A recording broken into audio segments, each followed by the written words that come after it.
तेरा चेहरा आज से मेरा, आज से मैं तू। अजीब सा नजारा था। मगध राज्य की राजकुमारी कावेरी नीले रेशम के कपड़ों में पड़ी दर्द से तड़प रही थी। उसके हाथों को एक भयानक दिखने वाले आदमी ने पकड़ा हुआ था और दूसरा आदमी उसके खूबसूरत चेहरे को बिगाड़ रहा था ताकि वो पहचानने के लायक न रहे। कावेरी दर्द से चिल्ला रही थी, लेकिन सामने दूसरी औरत पागलों की तरह यही रट लगाई जा रही थी। कावेरी के हाथ किसी ने कसकर पकड़े हुए थे। उसके साथ इतनी बेरहमी की गई थी कि उसके बाल उसके ही खून से भीगे हुए थे। बड़ी मुश्किल से कावेरी ने आंखें खोली। सब कुछ धुंधला दिखाई दे रहा था। वो जंगल, वो काली रात और सफेद सिल्क कपड़ों में पागलों की तरह उसके चारों ओर नाचती वो औरत। कौन हो तुम और चाहती क्या हो मुझसे? कावेरी की चीखें ऐसी थी कि पत्थर भी पिघल जाए, लेकिन उस क्रूर औरत को तो जैसे इसमें मजा आ रहा था। सफेद नकाब पहने ये औरत कौन थी और कावेरी के साथ ऐसा क्यों कर रही थी? वो औरत पागलों की तरह एक ही बात कही जा रही थी, तेरा चेहरा आज से मेरा, आज से मैं तू। कावेरी दर्द से चिल्ला रही थी। मुझे जाने दो, बहुत दर्द हो रहा है, मुझे छोड़ दो। दयालु प्रिंसेस को दर्द हो रहा है? दर्द में तड़पती कावेरी बोली, आखिर कौन हो तुम और चाहती क्या हो मुझसे? देखो, अगर मेरे राज्य में किसी को भी ये पता चला तो बीच चौराहे पर तुम्हें जिंदा जला देंगे। नकाब में छुपी उस औरत ने हंसते हुए कहा, ओह, मैं तो डर गई। वैसे तुमने ठीक कहा, वाकई तुम्हारे राज्य में किसी को पता चल जाए तो वो यही करेंगे। लेकिन कावेरी, अब से तुम्हारा राज्य, तुम्हारा वो खूबसूरत राजकुमार, तुम्हारा पैसा, रुतबा सब मेरा होगा। कावेरी भले ही बुरी तरह घायल थी, उसका शरीर साथ छोड़ रहा था, लेकिन अंदर से उसकी आत्मा को जैसे एक खरोंच तक नहीं आई। कावेरी को उस औरत की बेवकूफी पर हंसी आ गई। तुम्ही ने कहा ना, मेरे राज्य वाले मुझे जान से अधिक प्यार करते हैं। मेरी जगह उन्होंने किसी और को देखा तो उसे छोड़ेंगे नहीं। सही कहा, किसी और को देखा तो, लेकिन अगर उन्होंने कावेरी की जगह कावेरी को ही देखा तो? ये कहकर जैसे ही उस औरत ने अपना मास्क उतारा, कावेरी की आंखें फटी की फटी रह गईं। जो तस्वीर अब तक धुंधली थी, शीशे की तरह बिल्कुल साफ हो गई। ये तो मैं, तुम्हारा चेहरा मुझ जैसा। कावेरी की ही शक्ल वाली उस औरत ने ईविल मुस्कान के साथ कहा, हाँ, बिल्कुल तुम्हारे जैसे। बड़ी मुश्किल से बहरूपिया रसायन मेरे हाथ लगा है कावेरी, तुम्हारा चेहरा हासिल करने के लिए। अब देखो, आज से तुम्हारे इस खूबसूरत चेहरे से जुड़ा हर रिश्ता, राज्य, खजाना, सब कुछ मेरा होगा। आज से मैं तू। कावेरी को समझ नहीं आ रहा था कि ये हो क्या रहा है। उसकी शक्ल की ये दूसरी औरत है कौन? कावेरी ने पूछा, कौन हो तुम? मुझे पहचाना नहीं? बुरी बात। अच्छा, एक क्लू देती हूँ। मैं तो तुम्हें राजकुमारी बोलती थी। तुमने ही एक दिन मुझसे कहा था, राजकुमारी कावेरी नहीं, आज से मैं तुम्हारी कावेरी दीदी। कुछ याद आया दीदी? ये बात सुनते ही कावेरी उसकी शक्ल के पीछे छुपी लड़की को पहचान गई थी। माया? हाँ, माया, जिसने ले ली तेरी काया। कावेरी को यकीन नहीं हो रहा था कि ये औरत माया है। उसने दर्द भरी आवाज में कहा, इतना बड़ा धोखा। तुम्हें मैंने सड़क से उठाया, अपने महल में जगह दी। जो मैंने पहना वो दिया, जो खाया वो दिया। अपनी जान से बढ़कर माना तुझे, इतना भरोसा किया। तुम्हें अपनी छोटी बहन माना और बदले में तुम ये। माया के चेहरे पर क्रूरता साफ दिखाई दे रही थी। वो दांत पीसते हुए बोली, देखा, देखो, ये दिया वो दिया, एक भिखारी की तरह खैरात में, लेकिन अब सब मेरा होगा, हक से। तुम्हें पता है, तुम्हारे प्यारे राजकुमार रघुवीर को सिर्फ सपनों में मेरा होता देखा था। अब वो सपना सच होगा। नहीं नहीं, मैं ऐसा होने नहीं दूंगी। मैं अभी जाकर सबको तुम्हारी सच्चाई बता दूंगी। राजकुमारी ने जैसे अपने शरीर में बची एक एक बूंद ताकत को इकट्ठा किया और एक आखिरी कोशिश उठने की तभी माया ने अपनी कमर में बंधी पोटली से एक शीशी निकाली, उसमें एक पतली सुई को डुबोया और कावेरी के शरीर में घोंप दिया। कावेरी को जैसे बिजली के कई झटके एक साथ लग गए हों। वो धम से जमीन पर गिर गई। अब उसे अपनी जान निकलते हुए साफ दिखाई दे रही थी। कावेरी ने पूछा, तूने नफरत में आकर मेरा चेहरा चुरा लिया, मेरा गाल, मेरे होंठ, चेहरा सब बिगाड़ दिया। अब और कितनी नफरत बची है तेरे दिल में? मुझे मार क्यों नहीं देती? ऐसे तड़पा क्यों रही हो? माया ने कहा, क्योंकि कितने साल मैं तड़पी हूँ कावेरी। सब कुछ तो था तेरे पास और मुझे उतरन में मिलता था सब कुछ। हर पल जलती थी मैं। अब तू तड़पेगी कावेरी। तुझे इतनी आसान मौत नहीं दूंगी मैं। अब तेरे इस बेजान शरीर के एक एक अंग की नीलामी होगी और तब भी तू बच गई तो ये जहर तुझे एक हफ्ते में खत्म कर देगा। पर तू चिंता मत करना कावेरी, मेरी आंख तुझ पर रहेगी। तेरी बर्बादी की लोरी सुन के ही सोऊंगी मैं। माया के चेहरे पर नफरत साफ दिखाई दे रही थी। उसने गुस्से से दांत पीसते हुए कहा, फेंक दो इसे द्रोहा के अंग बेचने वाले ब्लैक मार्केट के बाहर। इसकी बाहों पर बने प्योर ब्लड का निशान इसका सबसे बड़ा दुश्मन होगा। Bye princess. माया के आदेश अनुसार उसके आदमियों ने कावेरी के घायल शरीर को उठाया और द्रोहा की ओर निकल पड़े। धरती पर कपिला साम्राज्य से करीब 5000 किलोमीटर दूर द्रोहा राज्य अपने बुरे कामों के लिए प्रसिद्ध था। यहाँ के लोग काम करने में विश्वास नहीं रखते थे, बल्कि चोरी, छीना झपटी से ही काम चलाते थे। इस राज्य की मुख्य आमदनी का जरिया था अंगों की खरीद फरोख्त। इनकी साठगांठ कई राज्यों की जेलों से थी। कैदी जिनके आगे पीछे कोई नहीं होता, उन्हें लोग द्रोहा के ब्लैक मार्केट में बेच देते थे और द्रोहा से कई राज्यों में अंग बेचे जाते थे। करीब करीब निर्जीव हो चुकी कावेरी की आंखों के सामने उसका बचपन, उसके माता पिता, उसका प्यार रघुवीर दिखाई देता है। क्या यही है मेरे आखिरी पल? अपनों से दूर, रघुवीर से दूर। उन्हें क्या कभी पता चल पाएगा कि मेरे साथ क्या हुआ? कहाँ गई उनकी प्यारी कावेरी? या गुमनाम होगी मेरी मौत? कावेरी का करीब करीब निर्जीव शरीर जो एक लोहे के बिस्तर पर पड़ा था, सामने खड़े 2-3 आदमी उसे लालच भरी नजरों से घूर रहे थे। उनमें से एक सिपाही ने कहा, क्या वाकई प्योर ब्लड हाथ लगा है? इसका एक एक अंग कई सोने की मुद्राओं में बिकेगा। अब तो हम सब माला माल हो जाएंगे।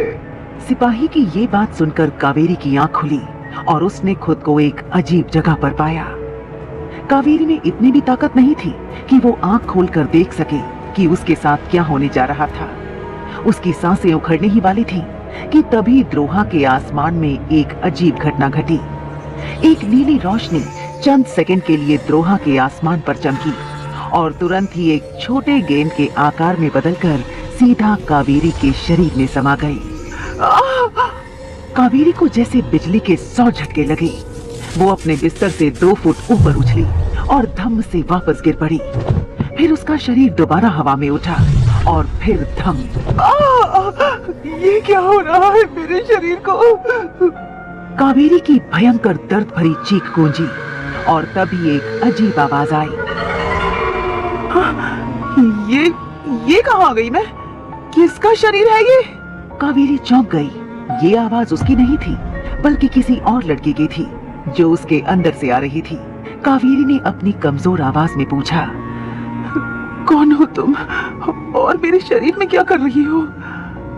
वैसे तो तुम्हें इस टूटी फूटी बॉडी को बॉडी नहीं, डेड बॉडी कहना चाहिए। और मैं शायद गलती से इस पते पर आ गई हूँ, इसलिए मैं चलती हूँ। टाटा। कावेरी को पता नहीं था कि उसके शरीर में दूसरी दुनिया की ग्रेटेस्ट कॉन्ट्रैक्ट किलर नोवा ने प्रवेश कर लिया था। बाहर खड़े द्रोहा के सिपाही कावेरी के अंदर चल रही इस बातचीत से पूरी तरह अनजान थे। उनके तो होश ही उड़ गए थे जब उन्होंने कावेरी के शरीर को इस तरह हवा में लहराते देखा। कहीं ये कोई भूत तो नहीं? लगता तो यही है, इसके शरीर को हाथ लगाना इतना आसान नहीं है। सरदार गीजा को बुलाना पड़ेगा।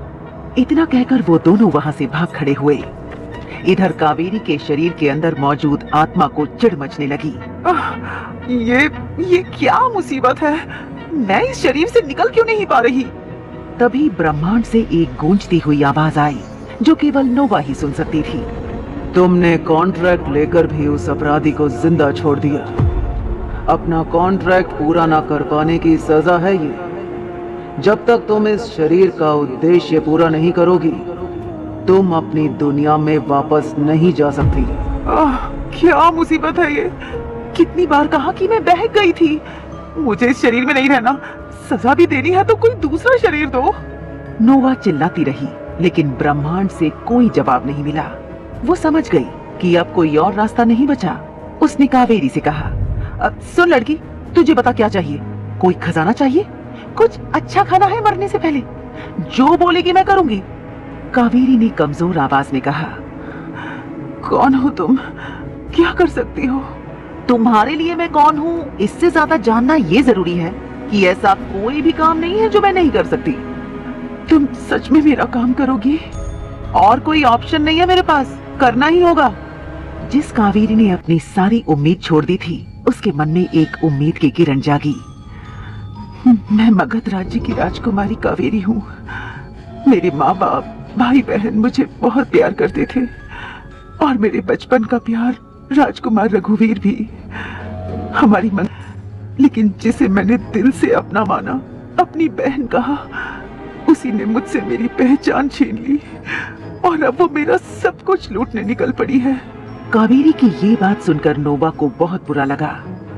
तुम्हारी पहचान छीन ली? वो कैसे? उसके हाथ बहरूपिया रसायन लग गया था जिससे उसने मेरी शक्ल चुरा ली और मेरे चेहरे को इतना बिगाड़ दिया कि कोई मुझे पहचान ना पाए। बहन, अगर तुम मेरी कोई इच्छा पूरी कर सकती हो तो मेरी दो इच्छाएं हैं, माया से मेरा बदला लेना और मेरे परिवार की सुरक्षा। लेकिन उससे पहले ये तो बताओ कि तुम हो कौन? उधर कपिला साम्राज्य के एक खंडर में माया, जो अब कावेरी का रूप ले चुकी थी, खुशी से झूमती एक परछाई जार्क के सामने जा खड़ी हुई। चल, तेरा छल काम कर गया जार्क। अब मुझे सर्वशक्तिशाली बनने से कोई नहीं रोक सकता। लेकिन जार्क खुश होने की बजाय चिंता में था। उसने अपनी भारी आवाज में कहा, इतना खुश होने की जरूरत नहीं है माया। मैंने द्रोहा के ऊपर नीली रोशनी देखी है। इसका मतलब मेरी दुनिया ने इस दुनिया से संपर्क किया है। अगर वो आ गई तो तुम्हारे साथ साथ मेरा भी काम खत्म। वो कौन? इधर कावेरी के पूछने पर दूसरी आत्मा ने अपने अलग अंदाज में कहा, मेरा नाम है नोवा। ना कभी हारी, ना कभी हारेगी नोवा। कावेरी के चेहरे पर एक हल्की सी मुस्कान आई। ये मुस्कान शांति की थी। कावेरी ने धीमे से कहा, माँ, बाबा, रघुवीर, अब मैं शांति से जा सकती हूँ। मेरी जगह मेरी ये बहन मेरा बदला लेगी। मेरे साथ क्या हुआ सब बताएगी। रघुवीर, किसी और आयाम में हम फिर मिलेंगे। मुझे याद रखना, भूलना मत। अलविदा। ये कहकर कावेरी अपना शरीर छोड़ चुकी थी और उसके आखिरी पल की गवाह बनी नोवा। उसे भी वही अनुभव हुआ जो कावेरी ने महसूस किया था। एक और बात थी जो नोवा को खटक रही थी। इतना क्रूर कोई कैसे हो सकता है? इस भली राजकुमारी ने जिसे अपनी बहन माना, उसी ने उसे धोखा दिया। लेकिन राजकुमारी ने बहरूपिया रसायन की बात क्यों की? बहरूपिया रसायन तो सिर्फ मेरी दुनिया में मिलता है। उस रसायन का इस दुनिया में होने का सीधा सीधा एक ही मतलब है, कोई तो है गद्दार जो हमारी दुनिया के रसायन इस दुनिया में लाया है। वो कौन है इसका पता तो मैडम माया से मिलकर ही चलेगा। कावेरी, तुमने जाते जाते ये तो बता दिया कि ये मैडम माया सिर्फ तुम्हारी नहीं, मेरी भी दुश्मन है। और नोवा की दुश्मनी आज तक किसी को हजम नहीं हुई। नोवा वहां से निकलने की सोच ही रही थी कि उसका रास्ता रोकने के लिए द्रोहा के क्रूर सिपाही खड़े मिले। ये देखकर नोवा चौंक गई। 50 से अधिक सिपाही उसे चारों ओर से घेर चुके थे और वो अपने टूटे फूटे शरीर के साथ बिस्तर पर निढाल पड़ी थी। घोर अघोर, कावेरी का ये टूटा फूटा शरीर और सामने 50 मुश्तंडे। यहाँ से कैसे निकलूंगी मैं और कैसे पहुंचूंगी उस माया तक? तभी काले रोब में लिपटा करीब 10 फुट लंबा आदमी, जो इस समूह का लीडर गीजा था, आगे बढ़ा और गरजते हुए कहा, तुम तो कह रहे थे कि कोई भूत भूत है, ये तो मामूली सी लड़की है, वो भी बुरी तरह घायल, इसके लिए मुझे बुलाया। खैर, अब बुलाया है तो इसका काम तमाम करो जल्दी से जल्दी। ऐसा कहते ही उन सारे सिपाहियों की आंखों में खून उतर आया और वो नोवा की तरफ बढ़े। 50 से ज्यादा 8-8 फुट से भी लंबे आदमी कावेरी को घेर कर खड़े थे। हर किसी की आंखों में निढाल पड़ी कावेरी के शरीर को नोच खाने का लालच साफ दिखाई दे रहा था। प्योर ब्लड, देख क्या रहे हो? जल्दी से जल्दी इस लड़की के शरीर का एक एक हिस्सा निकालो, सोने के भाव बिकेंगे। सामने पड़ी थी कावेरी के शरीर में मौजूद नोवा, जिसने उठने की कोशिश की लेकिन उठ नहीं पाई। कमजोर आवाज में नोवा ने कहा, उफ, क्या किसी ने मेरी रीढ़ की हड्डी तोड़ दी है? या इस शरीर में रीढ़ की हड्डी थी ही नहीं? उसने धीरे धीरे अपनी आंखें खोली।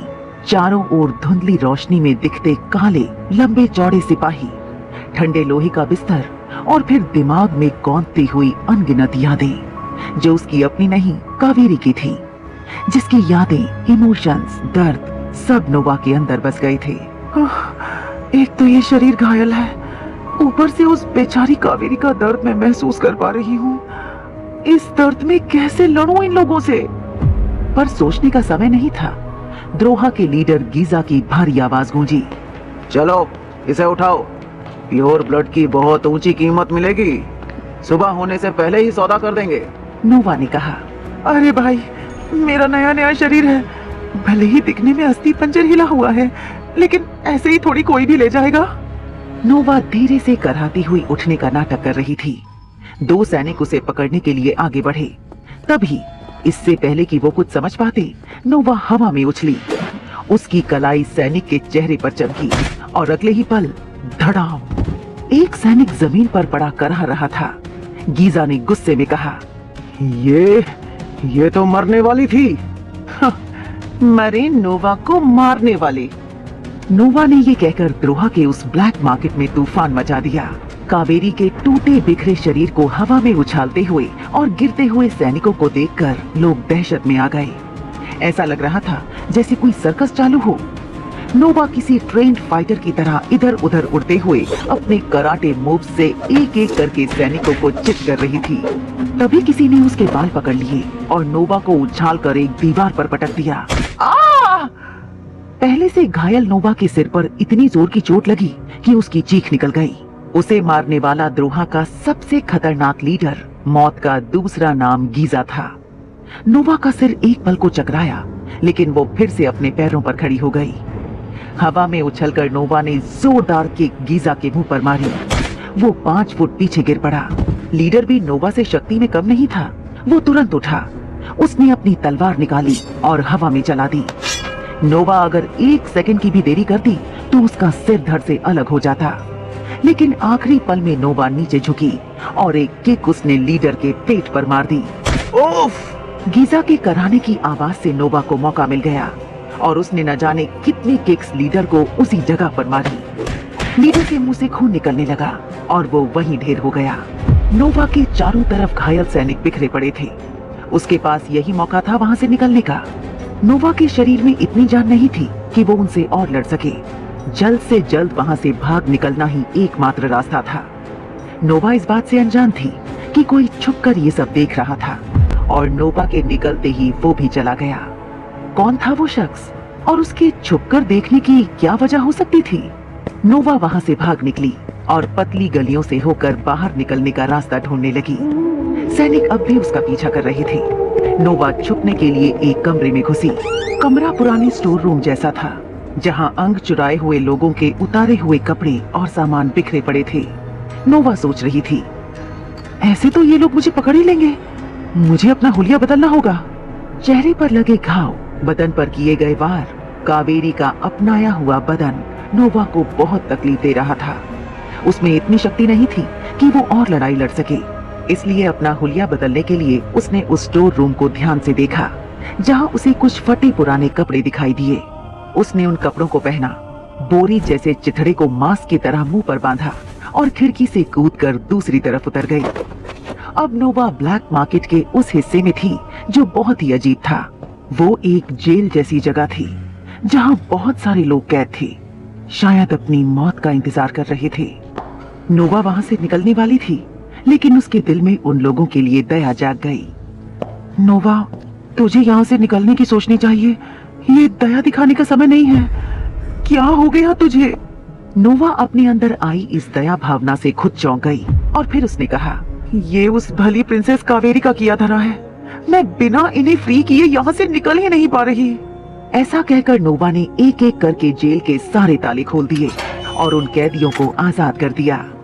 कैदियों में से एक बूढ़ी औरत नोवा से बोली, बेटा, तुमने हमें आजाद किया है। तुम्हारा शुक्रिया कैसे अदा करूं?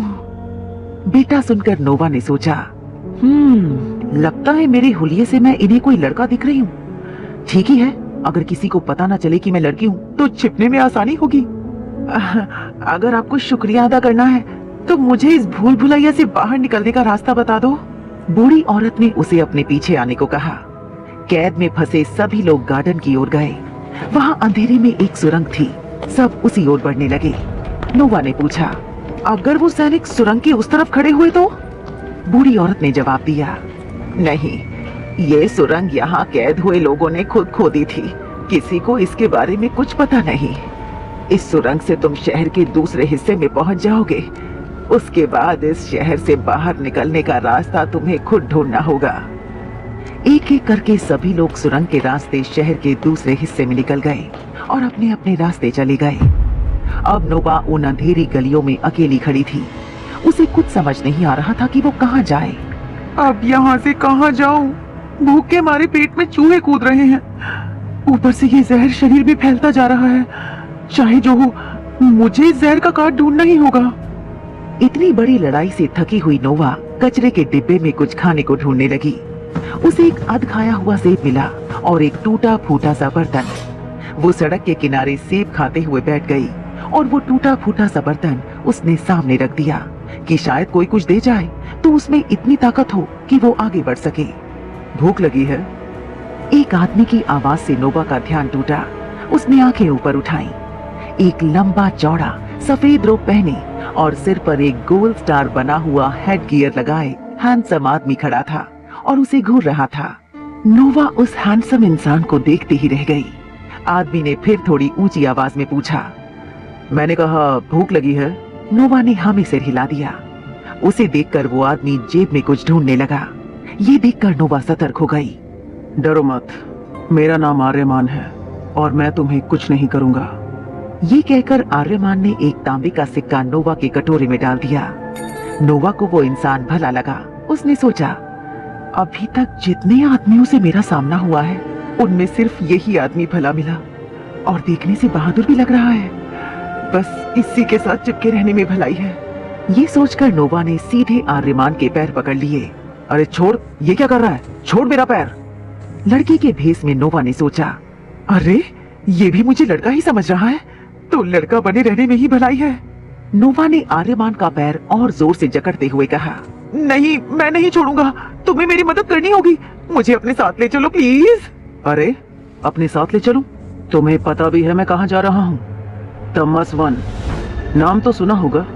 अब छोड़ मुझे।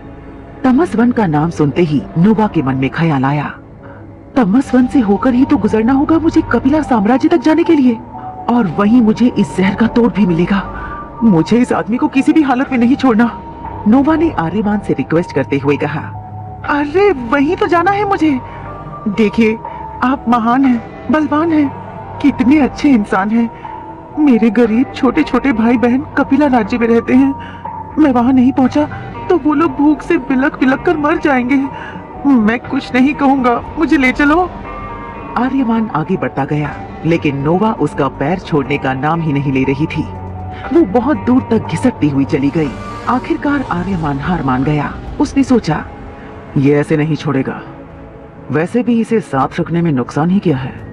इसके अंदर चेतना प्रवाह लेवल 0 है। धरती पर किसी भी इंसान की शक्ति को मापने का तरीका चेतना प्रवाह का स्तर था। जितना बड़ा स्तर उतना ही शक्तिशाली इंसान धरती पर एक साधारण इंसान साधना, फाइटिंग स्किल्स आदि की कठिन प्रैक्टिस के बाद अपने चेतना संग्रहण को बढ़ा सकता था। लेकिन ये इतना मुश्किल था कि 10,000 में से केवल 10 ही लोग चेतना संग्रहण के 4 लेवल तक पहुंच पाते थे। कावेरी के शरीर में घुसी नोवा की आत्मा बिल्कुल नई थी। उसने चेतना ग्रहण ही किया था, संग्रहण नहीं। इसलिए उसके अंदर चेतना प्रवाह का लेवल इस वक्त 0 था। धरती के लोगों की माने तो एक बच्चा भी उसे हरा सकता था, लेकिन असल में नोवा ने 100 सैनिकों को हराया था। ये बात आर्यमन नहीं जानता था। उफ, लगता है तू ऐसे नहीं मानेगा। मेरे साथ आ, लेकिन ध्यान रहे मैं अपनी गति से चलूंगा, चाहे कुछ भी हो जाए। मैं तेरे लिए रुकूंगा नहीं, और रास्ते में अगर तू किसी मुसीबत में फंसा तो मुझसे किसी मदद की उम्मीद मत करना, समझा? हाँ, समझा। आर्यमान ने नोवा को हाँ कर दी और नोवा उसके पीछे पीछे चुपचाप चलने लगी। आर्यमान जानबूझकर अपनी स्पीड बढ़ाकर चल रहा था ताकि नोवा, जो एक भिखारी के वेश में थी, कहीं पीछे छूट जाए। लेकिन आर्यमान को ये देखकर आश्चर्य हुआ कि नोवा भी उसी स्पीड से उसके पीछे चल रही थी। आर्यमान और नोवा शहर के मुख्य द्वार पर पहुंचे, जहां तैनात सिपाही ने उन्हें रोक लिया। नोवा की लगभग सांसें रुक गईं, लेकिन सिपाही ने आर्यमान का चेतना प्रवाह स्तर 6 देखा और खुद ही पीछे हट गया।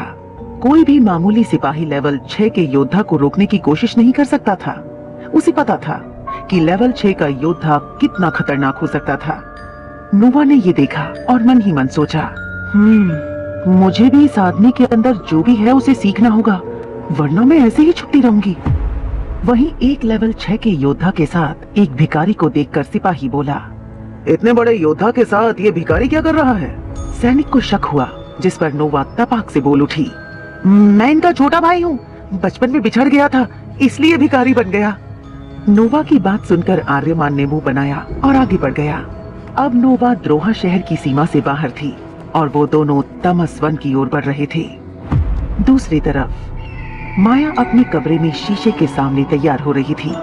उसके चेहरे पर एक अजीब सी शैतानी मुस्कान थी। अब तक तो कावेरी के शरीर का हर हिस्सा बिक चुका होगा। अब समय है राजकुमार रघुवीर से मिलने का। उसके प्यार को पाने के लिए कितना तड़पी हूँ मैं। ये कहकर माया ने कावेरी के रॉयल कपड़े, पुश्तैनी गहने पहने। लेकिन जैसे ही वो राजकुमार के कक्ष की ओर निकलने ही वाली थी कि एक चींटी के आकार की चिड़िया कमरे की बारीक जाली से होकर उसके कंधे पर आ बैठी और माया के कान में उसने कुछ कहा। नहीं, ये नहीं हो सकता, वो नहीं बच सकती। माया गुस्से से चीखते हुए कमरे की एक एक चीज उठाकर फेंकने लगी। उसके गुस्से से उसके शरीर से लाल ऑरा निकलने लगी थी। माया दांत पीसते हुए बोली, हो ही नहीं सकता, वो कावेरी कैसे भाग सकती है? उसे तो मैंने चलने लायक तक नहीं छोड़ा था। चिड़ी, तुम्हें कावेरी पर नजर रखनी होगी। मुझे इतना तो पता है कि मुझ तक पहुंचने के लिए उसे उस खतरनाक अंधेरे तमस वन से होकर गुजरना होगा। तमस वन में वो घुसेगी जरूर, लेकिन बाहर नहीं निकलेगी। राजकुमार से मिलने से पहले मुझे कावेरी को उसकी मौत से मिलाने का इंतजाम करना होगा।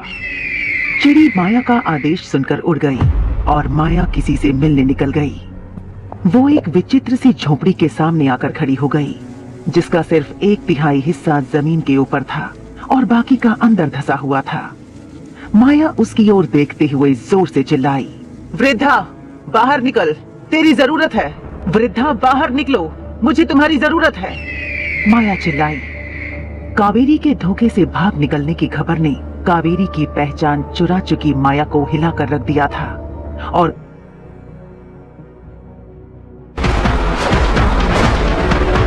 इसे हटाने माया वृद्धा के पास पहुंची। वो Grow your reach and reap reward. कहा जाता था। माया की बुलाने पर जमीन के अंदर 10 फुट तक घुसी झोपड़ी का दरवाजा अपने आप खुला और उसमें से कई छोटे छोटे मगर जहरीले सांप निकले। माया की जगह कोई और होता तो उन सांपों को देखकर भाग जाता, लेकिन माया की शैतानी शक्ति से शायद वो सांप भी परिचित थे। सबने माया को घेरा जरूर, लेकिन उस पर हमला नहीं किया। अंदर से एक बूढ़ी औरत की आवाज आई, कौन? माया, मेरे बच्चों ने परेशान तो नहीं किया ना? वृद्धा झोपड़ी से बाहर आई। 400 साल की उम्र, पूरे बाल सफेद, दांत गायब और शरीर का रंग गहरा नीला, मानो पूरी धरती का जहर उस एक औरत ने पी लिया हो। माया ने एक छोटा सा सांप हाथ में पकड़ा और कहा, ये बच्चों को डराने का खेल कब बंद करोगी वृद्धा? मेरे पास इस खेल के लिए टाइम नहीं है। मैं यहाँ एक खास मकसद की वजह से आई हूँ, इसलिए अपने सपोलों को दूर करो और मेरी बात सुनो। तुम्हें मेरा एक काम करना है। वृद्धा ने चौंक कर पूछा, कौन सा काम? माया ने दांत पीसते हुए कहा, कावेरी को मारना है। उसके शरीर में तेरा ही दिया हुआ जहर दौड़ रहा है, लेकिन शायद वो बच निकले। उसे और जहर की जरूरत है। वृद्धा का दिया हुआ जहर आज तक कभी फेल नहीं हुआ था। उसने पूरे विश्वास के साथ कहा, मेरे जहर से आज तक कोई नहीं बचा माया। राजकुमारी कावेरी भी नहीं बचेगी। लेकिन कावेरी के मासूम चेहरे के पीछे छुपी ईविल माया कुछ सुनने के लिए तैयार नहीं थी। मैं कोई रिस्क नहीं लेना चाहती। तुम्हें पंचम को बुलाना होगा। पंचम का नाम सुनते ही वृद्धा की आंखें चौड़ी हो गईं। उसके माथे पर पसीना आ गया। पंचम, तुझे पता है ना माया, पंचम को अपना जहर बनाने में 100 साल लगते हैं। एक बार उसने अपना जहर छोड़ा तो 100 सालों के लिए सो जाएगा, किसी के काम नहीं आएगा। तुझे पंचम का जहर उस मरती कावेरी पर बर्बाद करना है। माया कुछ देर सोच में पड़ गई और फिर कहा, हाँ वृद्धा, कावेरी को मैंने चलने लायक भी नहीं छोड़ा था। द्रोहा के 100 सिपाहियों को धूल चटा के वो भाग निकली है। मेरे लिए उससे बड़ा दुश्मन अगले 1000 सालों में नहीं आएगा। इसलिए जो मैं कहती हूँ वो कर और बुला पंचम को। वृद्धा ने जैसे ही माया की ये बात सुनी, वो अपनी झोपड़ी में गई और बांस की लकड़ियों से बनी एक टोकरी लेकर वापस आई। और जैसे ही उसने टोकरी खोली, उसमें से निकला काले रंग का करीब 30 फुट लंबा 5 फन वाला सांप पंचम। वृद्धा ने पंचम को आदेश देते हुए कहा, पंचम, देख माया के शरीर को, चेहरे को नहीं। तुझे इसी शरीर को डसना है। तमस वन में जा। पंचम के 5 फन एक साथ उठे। माया के धड़ को स्कैन किया और वही आखिरी तस्वीर लेकर अपने शिकार की खोज में तमस वन की ओर चल दिया। माया की आंखों में फिर वही शैतानी चमक थी। इधर माया की इस खतरनाक चाल से बेखबर एक भिखारी लड़के के भेष में नोवा तमस वन जाने के लिए आर्यमान के पीछे पीछे बेहाल दौड़ रही थी। नोवा हांफते हुए बोली, हाँ, तुम्हारी गर्लफ्रेंड शादी के लिए वेट कर रही है क्या? इतना तेज क्यों चल रहे हो? आर्यमान ने नोवा की किसी भी बात पर ध्यान नहीं दिया, लेकिन नोवा की बकबक उसे और ज्यादा इरिटेट कर रही थी। आर्यमान को नजरअंदाज करते देख लड़के के भेष में नोवा ने बिना आंसू के रोते हुए कहा, शायद मेरी ही गलती है। तुम मेरे बचपन के सबसे अच्छे दोस्त की तरह दिखते हो, इसलिए तुम्हें अपना दोस्त मान बैठा। आर्यमान के लिए ये बहुत हो जाता है।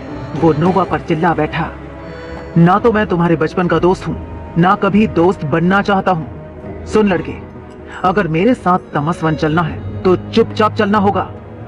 नोवा ने चुपचाप हाँ में सिर हिलाया और पीछे चल दी। आर्यमान तेजी से आगे बढ़ा। उसके कदम पहले से कई गुना तेज थे। नगर से बाहर निकलते ही उसकी चाल और भी फुर्तीली हो गई। कहा जाता है चेतना प्रभा का हाई लेवल प्राप्त करने वाले योद्धा वाकई जमीन से थोड़ा ऊपर चलने की शक्ति रखते थे। नोवा ने हैरानी से देखा और कहा, अरे ये चल रहा है या उड़ रहा है? ये तो मेरे बिना निशान छोड़े बर्फ पर चलने वाले हुनर जैसा है। हाँ, इस कमजोर शरीर की वजह से मैं वो स्किल काम में नहीं ला पा रही। लेकिन सोचने का वक्त नहीं था। जिंदा रहने के लिए आगे बढ़ना ही आखिरी रास्ता था।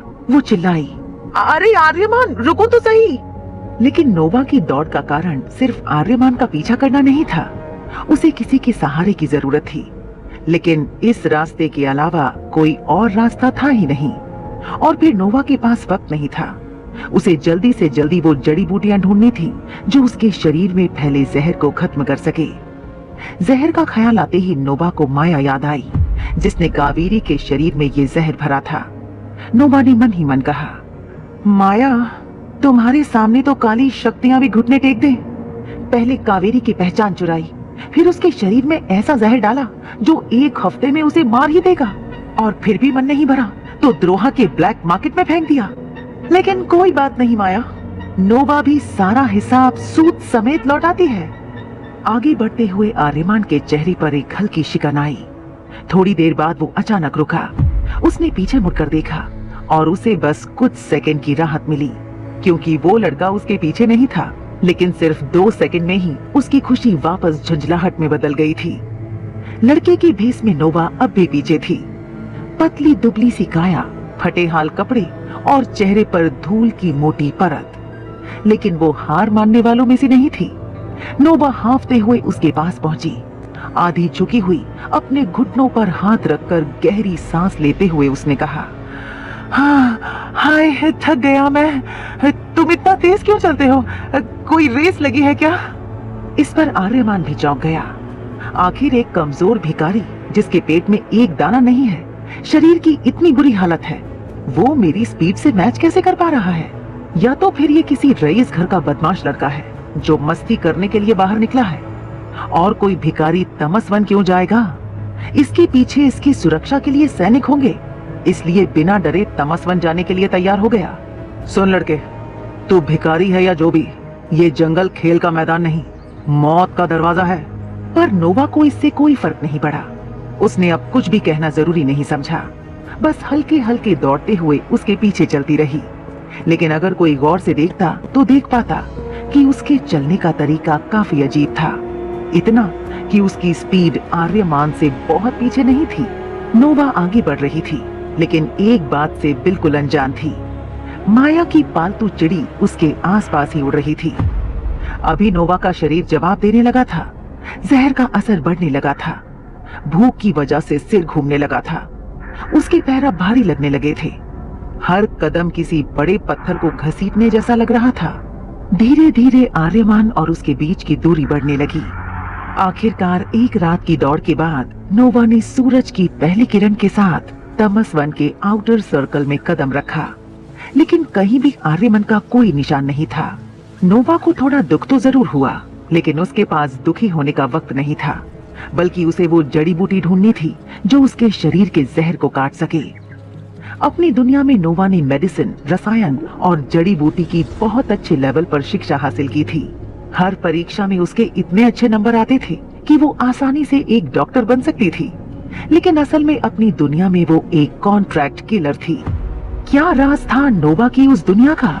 ये राज भी धीरे धीरे खुलने वाला था। ओह, बहुत थक गई। वो सीधे जमीन पर बैठ गई, जैसे गुब्बारे में से किसी ने अचानक हवा निकाल दी हो। उसकी सांसें तेज चल रही थीं, चेहरा पसीने से भीगा हुआ था। लेकिन सबसे बुरी बात, भूख। कल से लेकर अब तक उसने सिर्फ एक सेब खाया था, और वो भी पता नहीं कब हजम हो गया। काश कोई बड़ा सा चिकन लेग मिल जाए खाने के लिए। थोड़ी देर बाद उसने पसीना पोंछा, गहरी सांस ली और तमसवन जंगल की ओर देखा। उसकी आंखों में एक अजीब सा उत्साह था। हे, इस जंगल में तो जंगली शिकार जरूर मिलेगा। तमसवन अपने नाम से भी ज्यादा डरावना था। कहते हैं धरती पर केवल 5% लोग ही इस तमसवन के इनर सर्कल से होकर बाहर निकल पाते हैं। ये जंगल जादू, छलावे, अजीब जानवर, जहरीली जड़ी बूटियों से भरा पड़ा था। नोवा ने एक टूटी हुई डाल उठा ली और उसे इधर उधर घुमाते हुए रास्ता बनाने लगी। ये डाल सिर्फ झाड़ियों को हटाने के लिए नहीं थी, ये अनदेखे जहरीले सांपों को भी दूर रखने का एक तरीका था। वो बहुत ध्यान से आगे बढ़ रही थी। उसकी आंखें हर जगह, हर कोने में जड़ी बूटी ढूंढ रही थीं। सवाल ये था कि क्या उसे सही जड़ी बूटियां मिल पाएंगी? नोवा को तभी एक छोटी गोल आकार के फल से लदी झाड़ी दिखाई दी। ये तो धातु का पेड़ है। मैंने पढ़ा था जहर ही जहर को काटता है। इसका मतलब अगर मैंने धातु खा लिया तो हो सकता है जहर पूरी तरह खत्म ना हो, लेकिन इसका असर तो कम हो जाएगा। नोवा एक तरफ अपनी जिंदगी बचाने के लिए हर मुमकिन कोशिश कर रही थी, वहीं माया का भेजा हुआ 5 फन वाला सांप पंचम भी तमसवन में प्रवेश कर चुका था। इधर भूख से बेहाल नोवा ने जल्दी से एक धातु तोड़ा और खा लिया। ये नोवा की एक बहुत बड़ी गलती थी। धातु खाने से नोवा के शरीर में जहर और तेजी से फैलने लगा और नोवा को अलग अलग चीजें नजर आने लगी। उसे अपनी दुनिया के लोग दिखाई देने लगे, उनकी आवाजें सुनाई देने लगी। तुमने कॉन्ट्रैक्ट लेकर एक बड़े अपराधी को मारने की बजाय उसे खुला छोड़ दिया है नोवा। तुमने हमारी दुनिया के लोगों को खतरे में डाला है। तुम देशद्रोही हो। और कई हजार आवाजें उसके दिमाग में एक साथ गूंजी। तुम देशद्रोही हो, इसे मार दो, जिंदा जला दो। नहीं नहीं, ये क्या हो रहा है मेरे साथ? ये मैंने क्या खा लिया? नोवा ने अपने हाथ में पकड़े धातु को ध्यान से देखा और देखकर घबरा गई। घोर अघोर, इसमें तो सुनहरे रंग के कांटे हैं। विष काटने वाले धातु के कांटे काले रंग के होते हैं। इसका मतलब मैंने अपने शरीर में और जहर डाल दिया है। नोवा का दिमाग काम करना बंद कर चुका था। आर्यमान भी कहीं दिखाई नहीं दे रहा था। जंगल और डरावना होता जा रहा था। उसे त्रिपा पत्तों की जरूरत थी। इस नशे को त्रिपा पत्तों का रस ही काट सकता था। नोवा आगे बढ़ी। उसे सब कुछ दो दो दिखाई दे रहा था। उसे समझ आ गया था कि तमस वन में जो दिख रहा था वो असल में वैसा था नहीं। नोवा आगे बढ़ रही थी कि तभी उसकी आंखें चमकी। त्रिपा पत्तों की खुशबू वो दूर से पहचान सकती थी। उसे तुरंत ही कांटों से घिरा वो पेड़ दिखाई दिया। उसने तुरंत उसकी पत्तियां तोड़ी और हाथों में मसलकर उसका रस पीना शुरू किया। ये रस इस नशे को शांत कर देगा, लेकिन कुछ समय तक मैं हिल भी नहीं पाऊंगी। बस कुछ देर के लिए कोई मुसीबत ना आ जाए। नोवा ने जैसा सोचा था वही हुआ। रस के नोवा के शरीर में जाते ही नोवा के शरीर को जैसे लकवा मार गया और पंचम अपने पांचों फन फैलाए ठीक नोवा के सामने था। तमस वन, धरती का सबसे खतरनाक जादुई जंगल, जहां एक सेकंड के लिए भी पलक झपकाना मौत को बुलावा देने के समान था। उस जंगल में नोवा त्रिपा पत्तियों के हीलिंग इफेक्ट के दौरान स्थिर पड़ी थी और उसके सामने था पूरी दुनिया का सबसे जहरीला 5 फन वाला सांप पंचम। पंचम जो अपने अंदर 100 सालों का जहर संभाले हुए था, जिसका जहर इतना खतरनाक था कि एक फनकार से एक गांव को खत्म कर दे। माया ने पंचम का टारगेट कावेरी का धड़ उसकी आंखों में आखिरी तस्वीर के रूप में भेजा था और पंचम अपने पांचों फन फैलाए अपने टारगेट कावेरी के शरीर, यानी जो अब नोवा का शरीर था, पर हमला करने को तैयार था।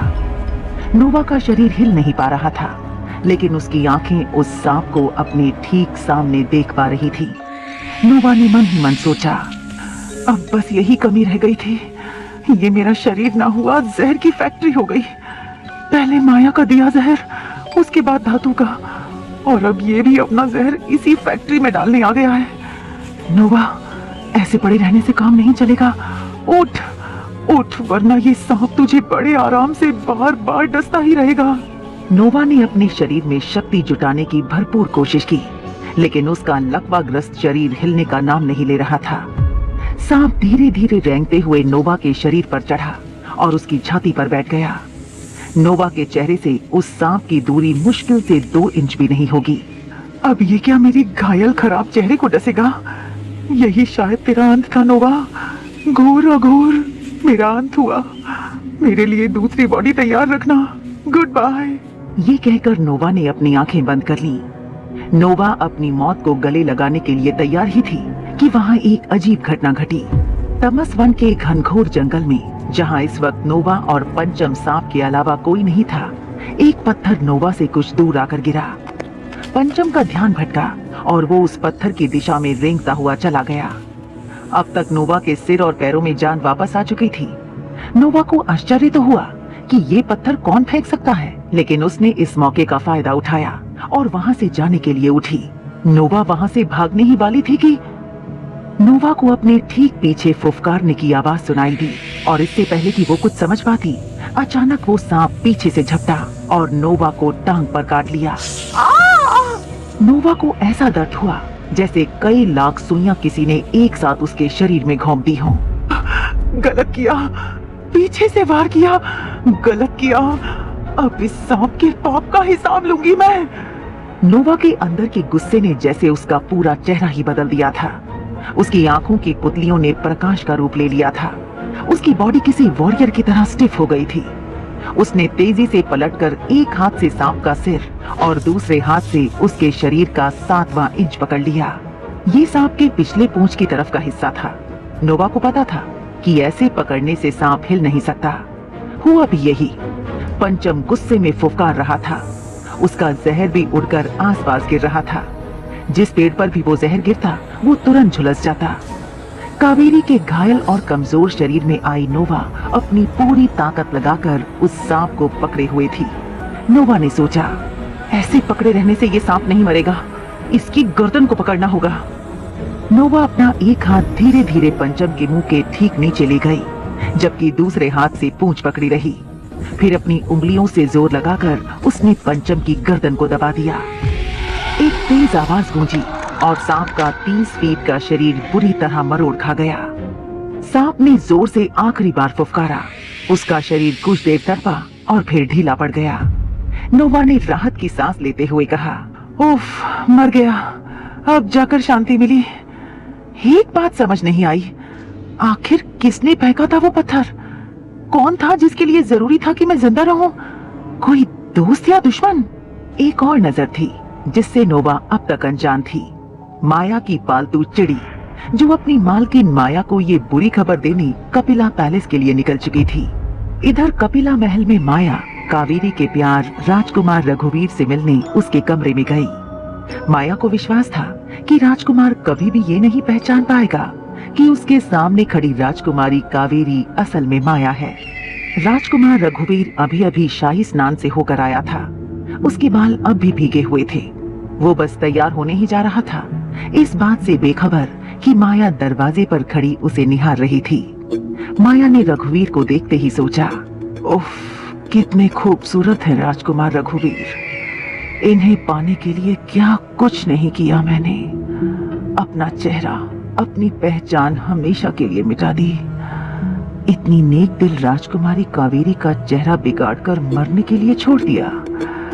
इतना कुछ करने के बाद मेरा नहीं तो और किसका हक है रघुवीर के प्यार पर? माया रघुवीर की तरफ आगे बढ़ी। उसकी आंखों में हवस साफ दिखाई दे रही थी। तभी माया का हाथ एक मिट्टी के गुलदस्ते पर पड़ा और वो गिरकर टूट गया। इस आवाज से रघुवीर चौंक कर मुड़ा और अपने सामने कावेरी को खड़ा पाया। लेकिन माया को रघुवीर की आंखों में खुशी कम और शक ज्यादा दिखाई दे रहा था, और रघुवीर के अगले सवाल ने माया को और भी चिंता में डाल दिया। कावेरी, सब ठीक तो है ना? माया के लिए ये पल किसी परीक्षा से कम नहीं था, क्योंकि कावेरी का रूप धारण करने के बाद वो पहली बार रघुवीर से मिलने आई थी। उसके दिल में डर था कि कहीं रघुवीर उसे पहचान ना ले। माया ने कहा, हाँ हाँ, सब ठीक है।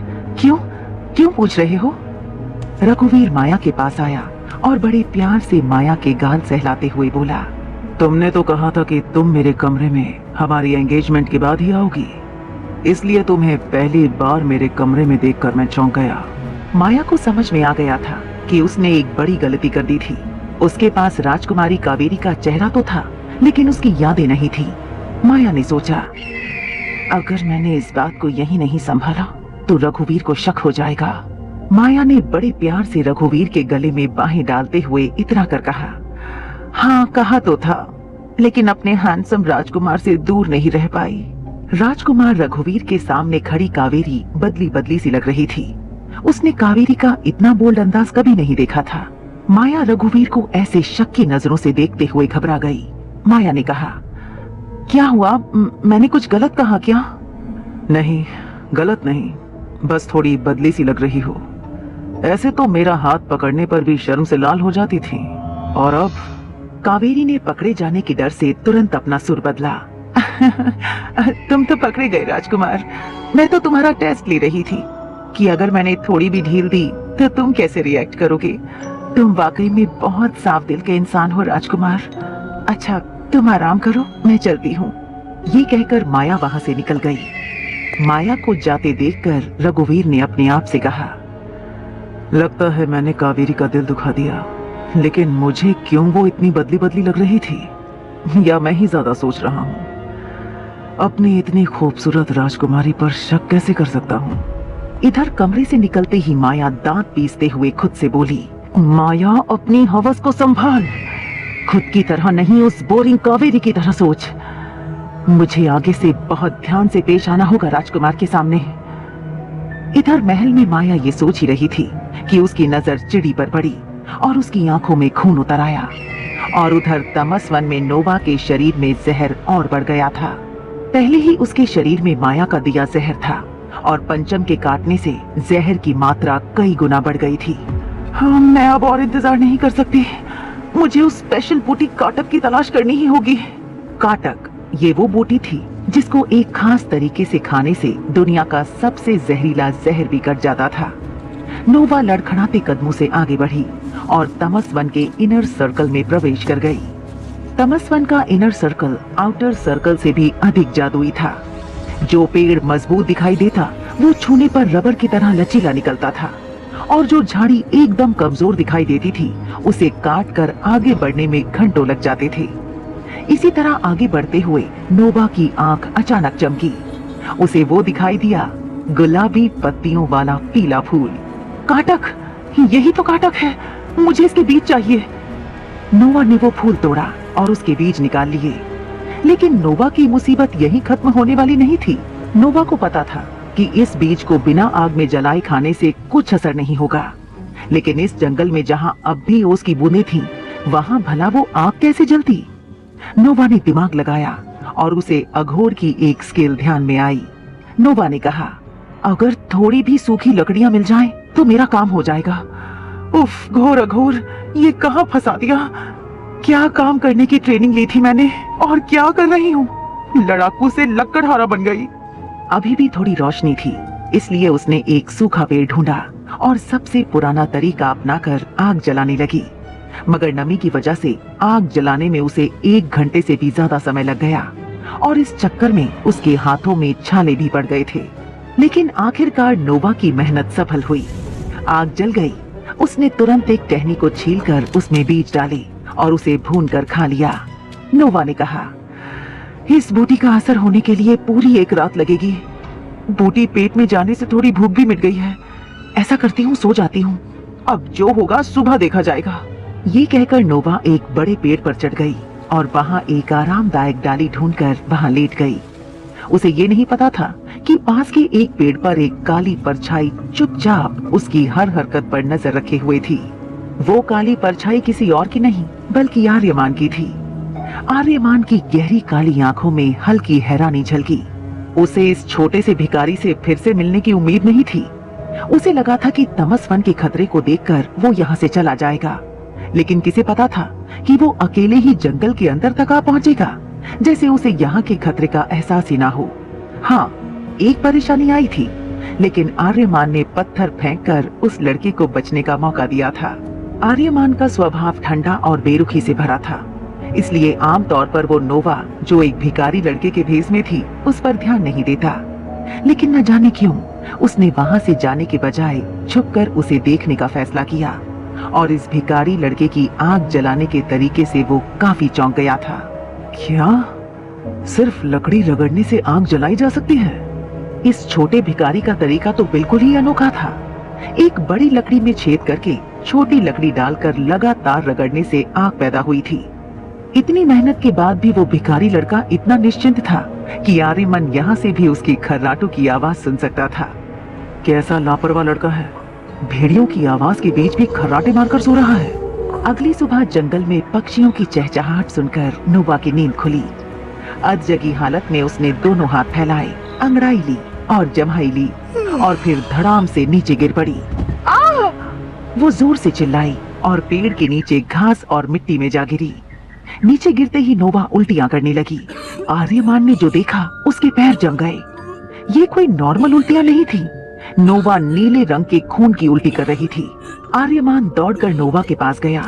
नोवा ने आर्यमान को देखा और कहा, आर्यमान तुम आ गए। इतना कहते ही नोवा की आंखें बंद हो गईं। जमीन पे निढाल पड़ी नोवा के ये आखिरी शब्द थे, बेहोश होने से पहले। आर्यमान को कुछ समझ नहीं आया कि अभी अभी सोकर उठा शख्स ऐसे कैसे बेहोश हो सकता है, और नीले रंग का खून देखकर चेतना प्रवाह लेवल 6 के आर्यमन को ये समझने में जरा भी देर नहीं लगी कि ये शरीर में भरे जहर का संकेत था। आर्यमान को नोवा की कहानी बिल्कुल नहीं पता थी। उसे तो नोवा के हुलिये को देखकर वो एक साधारण इनोसेंट गरीब लड़का ही लगा था। आर्यमान ने कहा, एक कमजोर गरीब लड़के से किसी की ऐसी भी क्या दुश्मनी हो सकती है कि उसे इतना खतरनाक जहर देगा? मुझे इसे बचाना ही होगा। आर्यमान ने अपना एक हाथ अपने दिल पर और दूसरा हाथ नोवा के सिर पर रखा। उसके चेहरे पर उम्मीद की एक किरण जागी। धड़कनें बेहद कमजोर हैं, लेकिन महसूस हो रही हैं। मुझे इन गायब होती धड़कनों को वापस लाना होगा। मुझे नीडल प्रेशर टेक्निक का इस्तेमाल करना चाहिए। नीडल प्रेशर टेक्निक एक ऐसी विधि थी जिसमें नीडल से दिल को झटका देकर आदमी को होश में लाया जा सकता था, लेकिन गलत नब्ज पे झटका लगा तो मरीज के बचने की आखिरी उम्मीद भी खत्म हो सकती थी। आर्यमान ने पास पड़ी एक लकड़ी उठाई और उसे छीलकर सुई जितना बारीक बना दिया। फिर उसने निर्जीव पड़े लड़के की तरह दिखने वाली नोवा के शरीर में वो सुई चुभो दी। अब वहाँ बिल्कुल शांति थी। आर्यमान के माथे से पसीना टपक रहा था, लेकिन नोवा के शरीर में कोई हलचल नहीं हो रही थी। लगता है कपड़ों के ऊपर से सुई दिल तक पहुंची ही नहीं। मुझे इसके कपड़े हटाने होंगे। ऐसा कहकर आर्यमान नोवा के कपड़े हटाने ही वाला था कि अचानक एक झटके के साथ वो निर्जीव सा पड़ा शरीर जाग उठा और उसके होंठ आर्यमान के होंठों से टकरा गए। वो पल कुछ देर के लिए वहीं ठहर गया। ना नोवा पीछे हटी और ना ही आर्यमान। एक अजीब सा एहसास होते ही आर्यमान ने नोवा को झटके से पीछे धक्का दे दिया। नोवा के होंठों का सॉफ्ट टच महसूस होते ही आर्यमान का दिमाग सुन्न पड़ गया था। वो पहली बार जिंदगी में हकलाया, तो तुम लड़की हो? नोवा ने आंखें नीचे की और हाँ में सिर हिलाया। आर्यमान तो जैसे जम ही गया। ये एहसास होते ही कि सामने पड़ा वो भिखारी लड़का लड़का नहीं बल्कि लड़की थी। उसे जैसे कोई झटका लगा और वो बेहोश हो गया। पहले तो नोवा को कुछ समझ नहीं आया। उसे अपने शरीर में एक अलग तरह की ताजगी महसूस हो रही थी। फिर उसने अपने दिल में फंसी हुई सुई को निकाला। अब नोवा समझ गई कि उसके शरीर से माया का दिया जहर निकल चुका था और आर्यमान ने उसकी जान बचाई थी। नोवा ने बेहोश पड़े आर्यमान को देखा। सख्त शरीर, चौड़े कंधे और खूबसूरत चेहरा। उसे उस पर प्यार भी आ रहा था और उसे देखकर हैरानी भी हो रही थी। बताओ, प्रॉब्लम मुझे होनी चाहिए थी और बेहोश ये हो गया। ऐसे तो कितना कड़क और बहादुर बनता है, और एक लड़की के टच से ही बेहोश हो गया। नोवा ने आर्यमान को थोड़ा हिलाया ताकि वो उठ जाए, लेकिन आर्यमान नहीं उठा। फिर वो दोनों हाथों से उसे हल्के थप्पड़ मारने लगी। मारते हुए अचानक एक थप्पड़ जरा जोर से पड़ गया। आर्यमान झुंझलाते हुए एकदम उठ बैठा और गुस्से में बोला, ये क्या कर रहा है? कर रहे हैं। नोवा हंस पड़ी। कर रही हो, ठीक है। आर्यमान बोला, तुम्हें हंसी आ रही है? तुमने मुझसे झूठ कहा, धोखा दिया। नोवा ने कहा, मैंने कोई झूठ नहीं कहा। मैंने कब कहा कि मैं लड़का हूँ? तुमने मुझे देखते ही लड़का मान लिया तो मैं चुप रही। आर्यमान के अंदर अभी भी बहुत सारे सवाल थे। उसके सामने नोवा का बुरी तरह बिगड़ा चेहरा भी था और उसके शरीर में जहर की इतनी भारी मात्रा भी उसे बेचैन कर रही थी। उसने पूछा, तुम्हारे चेहरे की ये हालत किसने की? और ये जहर? तुम्हारे जैसी कमजोर लड़की के साथ ऐसा सलूक कोई क्यों करेगा? नोवा ने जैसे ही आर्यमान के मुंह से चेहरे वाली बात सुनी, उसने ब्लैक मार्केट के स्टोर रूम से लिया बोरी का मास्क वापस पहन लिया और सोचा, क्या मैं आर्यमान को सब सच बता दूं कि ये शरीर मेरा नहीं बल्कि राजकुमारी कावेरी का है? और कैसे माया ने कावेरी का चेहरा बिगाड़कर उसकी पहचान चुरा ली और उसके अंदर जहर भर दिया। लेकिन फिर अगले ही पल नोवा ने अपनी ही सोच खारिज कर दी। नहीं, भले ही मुझे आर्यमान भला इंसान लगता है, लेकिन अगर इसने राजकुमारी कावेरी के मरने का जिम्मेदार मुझे ठहराया तो? ऊपर से मैं जानती ही कितना हूँ इसके बारे में। अगर ये माया का आदमी निकला तो? नहीं नोवा, अभी से कुछ बताना सही नहीं होगा। तुझे एक कहानी बनानी होगी जिसमें तू मास्टर है। नोवा ने झूठी कहानी बनाते हुए कहा, मेरा नाम नोवा है।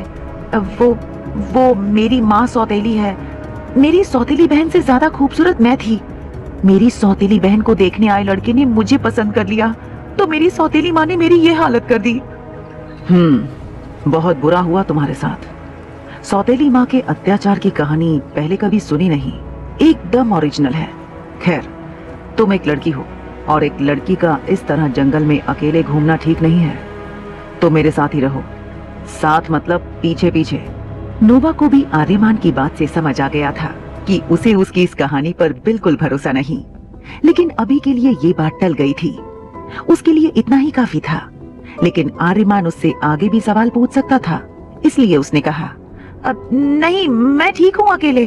अजीब पागल लड़की हो। जब बोल रहा था साथ मत चलो तो पैरों पर पांडा की तरह लिपट गई। अब बोल रहा हूँ साथ चलो तो नाटक कर रही हो।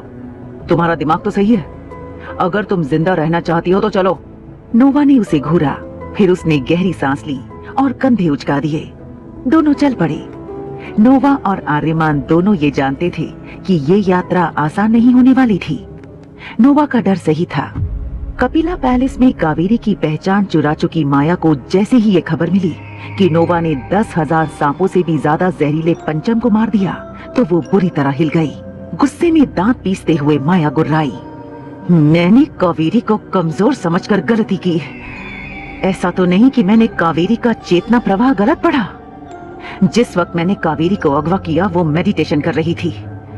मेडिटेशन के दौरान इंसान ट्रांजिशन फेज में होता है, यानी सबसे कमजोर। तो मैंने कहाँ गलती कर दी? या फिर मेरी तरह कावेरी की मदद कोई और कर रहा है? मुझे पता लगाना होगा, और इसका जवाब सिर्फ एक ही आदमी दे सकता है, ज़ार्क। माया पैलेस के पीछे वाले दरवाजे से खंडहर में पहुंची। ज़ार्क, मुझे तुम्हारी जरूरत है, सामने आओ। ये कहकर माया ने दीवार पर टंगी एक मशाल उठाई, सामने रखे बड़े से फायर पिट में आग जलाई और उस धुएं में ज़ार्क की परछाई दिखाई दी। नोवा की दुनिया अघोर का गद्दार ज़ार्क कैसा दिखता है कोई नहीं जानता था। माया को भी उसकी 22 फुट लंबी एक काली छाया ही नजर आती थी। ज़ार्क माया की मदद क्यों कर रहा था, इसका खुलासा भी जल्दी ही होने वाला था। माया ने एक सांस में ज़ार्क से पूछा, तुमने तो कहा था जो शक्तियां और रसायन तुम मुझे दे रहे हो कावेरी को रास्ते से हटाने के लिए काफी है, लेकिन तुम्हारी उस शागिर्द वृद्धा का पालतू पंचम, उसका दिया जहर, सब कुछ बेकार हो गया। आखिर कावेरी बार बार जिंदा कैसे बचती जा रही है? ज़ार्क कुछ देर शांत रहा, फिर उसने कहा, मैंने नीली रोशनी द्रोहा के आसमान में देखी थी। तभी मैंने तुमसे कहा था कि मेरी दुनिया ने इस दुनिया से संपर्क किया है।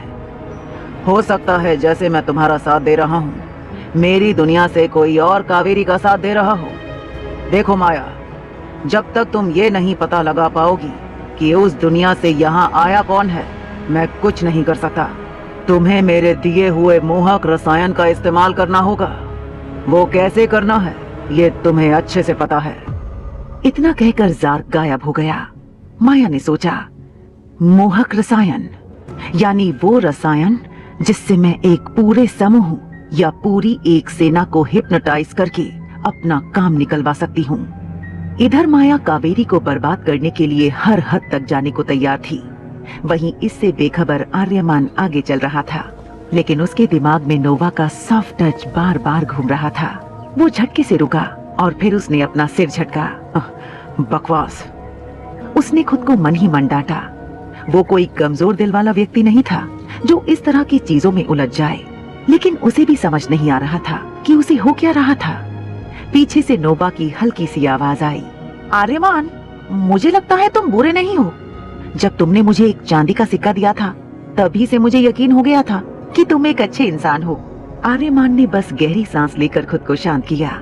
अगर उसे जरा भी अंदाजा होता कि एक फेंका हुआ सिक्का उसके गले की हड्डी बन जाएगा तो वो उसे जमीन पर गिरने से पहले ही उठा लेता। नोवा रास्ते में चलते हुए कई जड़ी बूटियां भी इकट्ठा कर रही थी और उन जड़ी बूटियों के बारे में आर्यमान को बताती जा रही थी, लेकिन आर्यमान को उसकी बातों में कोई दिलचस्पी नहीं थी। जड़ी बूटियां इकट्ठा करने के पीछे उसका असली मकसद कुछ और था। उसने सोचा, इस जंगल के गहरे हिस्से में जानी मानी दुर्लभ औषधियां हैं। मैं इससे न केवल अपनी शक्ल सुधार सकती हूँ बल्कि उन्हें ऊंचे दामों पर बेचकर एक नई जिंदगी भी शुरू कर सकती हूँ। मेरा चेहरा। नोवा को फिर से वो सब याद आ गया था। चेहरे पर मौजूद घाव, उसकी जलन, ये सब उस माया की वजह से हुआ है। मैं उसे छोड़ूंगी नहीं। तभी नोवा एक पल के लिए रुकी। एक मिनट, आर्यमान, कोई है? आर्यमान रुका और उसे भी किसी के तेज सांस लेने की आवाज सुनाई दी। उसने अपनी कमर में बंधा खंजर निकाला और लड़ाई की मुद्रा में खड़ा हो गया। नोवा ने भी एक लड़ाकू की तरह अपनी पोजीशन ले ली। तभी झाड़ियों के बीच से एक विशालकाय भेड़िए के सिर और पक्षी के धड़ वाला एक बीस्ट सामने आया। उस भेड़िए के जबड़े इतने बड़े और दांत इतने नुकीले थे कि एक बार में एक आदमी को खा ले और हड्डियों का चूरा तक न बचे। 100 भेड़ियों की ताकत और एक पक्षी की स्पीड वाला दम्भीज बेहद खतरनाक बीस्ट माना जाता था। दम्भीज? आर्यमान के मुंह से ये नाम सुनकर नोवा चौंक गई और उसने पूछा, ये दम्भीज क्या होता है? आर्यमान ने बिना नजर हटाए जवाब दिया, ये 100 भेड़ियों जितना खतरनाक होता है। एक पक्षी का शरीर होने की वजह से ये उड़ सकता है, इसलिए हम पेड़ पर चढ़कर इससे बच भी नहीं सकते। दम्भीज ने हल्की गुर्राहट भरी और धीरे धीरे आगे बढ़ा। फिर अचानक वो हवा में उछला और बिजली जैसी गति से सीधा नोवा पर झपटा। नोवा ने तुरंत नीचे झुककर खुद को बचाया, मगर दम्भीज के पंजे उसके कपड़ों को छू गए। बस 1 इंच और उसके कपड़े फट चुके होते। आर्यमान ने इस मौके का फायदा उठाकर तेजी से वार किया, लेकिन दम्भीज अपनी पक्षी जैसी तेज गति से हवा में लहराकर इस वार से बच गया। आर्यमान ने तलवार घुमाई और कहा, अगर इसे रोकना है तो इसे जमीन पर ही रखना होगा। दम्भीज ने अपने विशाल पंख फैलाए और जमीन से उछलकर ऊंचाई पकड़ ली। फिर अचानक उसने अपने नुकीले पंजे आगे बढ़ाए और सीधा आर्यमान की ओर झपटा। संभल कर! नोवा चिल्लाई। आर्यमान ने आखिरी क्षण में एक बैक फ्लिप लगाई। नोवा ने तुरंत जमीन पर पड़ी आर्यमान की खंजर उठाई और बोली, अब मेरी बारी। उसने पूरा दम लगाकर दम्भीज की ओर छलांग लगाई और खंजर से सीधे उसके पंखों को काटने के लिए वार किया। चपाक! एक गहरा कट। दम्भीज दर्द में गुर्राते हुए चीखा और जमीन पे गिर पड़ा। अब वो उड़ नहीं सकता था। नोवा ने मुस्कुराते हुए कहा, हाँ, अब आया ना जमीन पर, अब होगा बराबरी का मुकाबला। दम्भीज गुस्से में भड़का और अपने जबड़े खोलकर नोवा पर हमला करने की तैयारी करने लगा। आर्यमान ने तुरंत समझ लिया कि घायल दम्भीज अपनी पूरी ताकत के साथ नोवा पर हमला करने वाला था, लेकिन जिस तरह नोवा खड़ी थी वो भाग ही नहीं सकती थी। आर्यमान ने पूरी ताकत के साथ कहा, नोवा हट जाओ। नोवा के पास इतना समय नहीं था। उसे अपनी मौत साफ दिखाई दे रही थी और आर्यमान की आंखों में नोवा को खोने का डर।